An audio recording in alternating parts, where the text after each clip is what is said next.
Logistic രംഗത്ത് ലോകത്തെ ആദ്യ 5 കമ്പനികളുടെ പട്ടികയിലുള്ള ദുബായ് ഷറഫ് ഗ്രൂപ്പ് കേരളത്തിൽ 2 പദ്ധതി തുടങ്ങുന്നതായി പ്രഖ്യാപിച്ചത്. എവിടെയാക്കുന്നത് സർക്കാരുമായി ആലോചിച്ച് തീരുമാനിക്കും. 5 വർഷത്തിനുള്ളിൽ പദ്ധതികൾ പൂർത്തിയാക്കുമെന്ന് വൈസ് ചെയർമാൻ ഷറഫുദ്ദീൻ ഷറഫ് പറഞ്ഞു.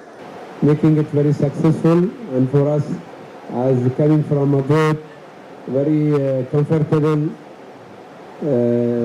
time. News Kerala has been a very attractive thing for us.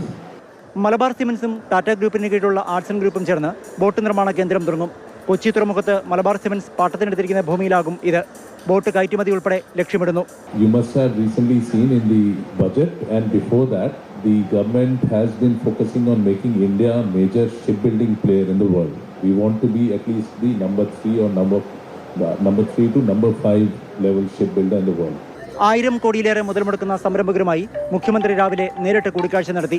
അതേസമയം നിക്ഷേപക സംഗമം ആദ്യം ജനങ്ങളുടെ വരുമാനം വർദ്ധിപ്പിക്കുമെന്നും പിന്നീട് സർക്കാരിന്റെ വരുമാനം വർദ്ധിപ്പിക്കാനും ഇടയാക്കുമെന്നും ധനമന്ത്രി KN ബാലഗോപാൽ പറഞ്ഞു. നിക്ഷേപ സംഗമം വഴി സാമ്പത്തിക സ്ഥിതി മെച്ചപ്പെടുന്നത് ജനങ്ങളുടെയാണ്, സർക്കാരിൻ്റെ അതിന് അടുത്ത ഭാഗമേ വരുന്നുള്ളൂ. ഏറ്റവും അടിസ്ഥാനപരമായ കാര്യം നാട്ടിൽ കൂടുതൽ തൊഴിലും വരുമാനവും കാർഷിക മേഖലയിലും വ്യവസായ മേഖലയിലും ഉണ്ടാകുന്ന പുരോഗതി, അതൊരു ജനങ്ങൾക്കുണ്ടാകുന്ന പുരോഗതി, എല്ലാ മേഖലയ്ക്കും ആ പുരോഗതി ഉണ്ടാവും. നിക്ഷേപക സംഗമത്തിൽ പ്രതിപക്ഷം പുതിയ മാതൃക കാണിച്ചുവെന്ന് സംഗമത്തിനെത്തിയ ചാണ്ടിയുമൻ MLA പ്രതികരിച്ചു. പ്രതിപക്ഷം എടുത്തിരിക്കുന്ന നിലപാട് വളരെ റെലവൻ്റ് ആണ്.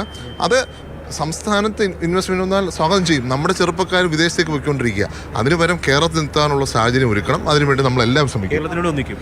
കേരളത്തിന് വേണ്ടി ഒന്നിച്ചിരിക്കണം. നമുക്ക് പഴയ കാര്യങ്ങൾ പറ്റിയ അബദ്ധം ഇനി പറ്റരുത്. ഇന്നലെ 3000 കോടിയിലധികം രൂപയുടെ നിക്ഷേപ വാഗ്ദാനമാണ് സംഗമത്തിൽ ഉണ്ടായത്. രാജ്യത്തെ ഏറ്റവും വലിയ കൺവെൻഷൻ സെന്റർ കൊച്ചിയിൽ സ്ഥാപിക്കുന്നത് അടക്കമുള്ള വാഗ്ദാനങ്ങൾ നിക്ഷേപക സംഗമത്തിൽ ലഭിച്ചിട്ടുണ്ട്.